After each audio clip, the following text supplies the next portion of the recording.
देखिए, ये जो डिसीजन है ना, ये अभी 3 दिन पहले ही आरबीआई ने करेंसी एंड इकोनॉमी रिपोर्ट जारी किया था।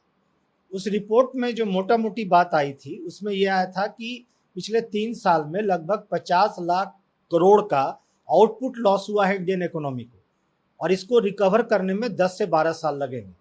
और दूसरा, उस रिपोर्ट का जो महत्वपूर्ण पार्ट है वो ये है कि जो जीडीपी का 88% जो है वो सरकार का डेट है, कर्ज है।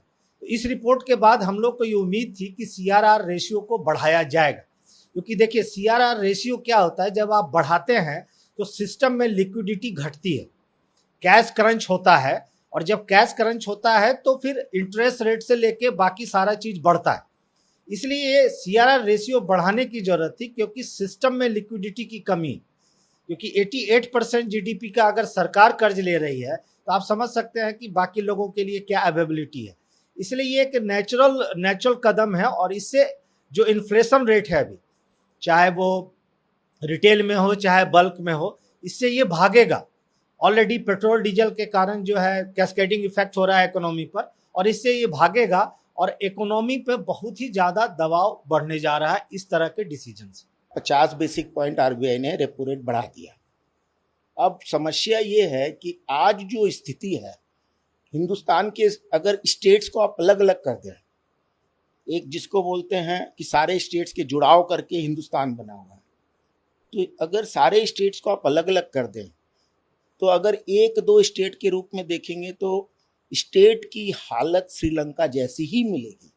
ये तो हम लोग बचे हुए इसलिए हैं कि हर स्टेट एक दूसरे को जोड़ा हुआ है, और आरबीआई का कर्ज स्टेट्स पर बहुत ज़्यादा हो गया है, करीब 80 लाख करोड़ का कर्ज है। और वो कर्ज इसलिए कि सब अपनी अपनी रोटी सेक रहे हैं, सब राजनीतिक पार्टियां फ्री में बांट रहे हैं और लोगों को जाहिल बना रहे हैं। मुझे बोलने में कोई फक्र नहीं है, कोई वो नहीं है, गुरेज नहीं है, लेकिन लोगों को जाहिल बना रहे हैं। वो चाहे भाजपा की हो, चाहे वो केजरीवाल जी हो या कोई भी हो, वो कोई फ्री में बिजली बांट रहा है, कोई फ्री में अनाज बांट रहा है, कोई कुछ बांट रहा है। तो ये पैसा आएगा कहाँ से? ये तो टैक्स पेयर का ही पैसा है। अब टैक्स का इतना कलेक्शन है नहीं कि आप फ्री में इतना बांटिए और साथ में आप जो है देश को भी चलाइए। तो अब आपको तो कर्ज आरबीआई से लेते रहना पड़ेगा। अब 80 लाख करोड़ का सारे स्टेट पेमेंट कैसे करेंगे? ये संभव नहीं है। वो तो और कर्ज मांग रहा है पीछे में। अभी आपने देखा कि केजरीवाल जी की पंजाब में सरकार बन गए, उन्होंने 5,000 करोड़ की 50,000 करोड़ फर्दर डिमांड कर दी। तो ये पैसा कहाँ से रीपेमेंट होगा? रीपेमेंट नहीं होगा तो एक दिन तो विस्फोट हो जाएगा। आप जो बोल रहे हैं कि 50 बेसिक पॉइंट बढ़ गया, ईएमआई की बढ़ेगी, मेरे हिसाब से तो ईएमआई अभी बहुत बढ़ेगी। दूसरा, अभी गवर्नमेंट बोलती है हमने इन्फ्लेशन को रोक नहीं रखा है। ये पिछले दरवाजे से नए नोट छापते जा रहे हैं, और वो जब मार्केट में आएंगे इस घाटे की पूर्ति के लिए तो इन्फ्लेशन और बढ़ेगा।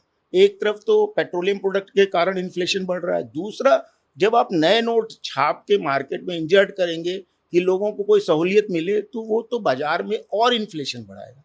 तो स्थिति तो ये विस्फोटक है। अब गवर्नमेंट इसको कैसे टेकल करती है, लेकिन मेरी सोचना है कि ये फ्री में बांटने वाला काम, टैक्स पेयर के पैसे से फ्री में जो राजनीति हो रही है, इसको बंद करना बहुत आवश्यक है।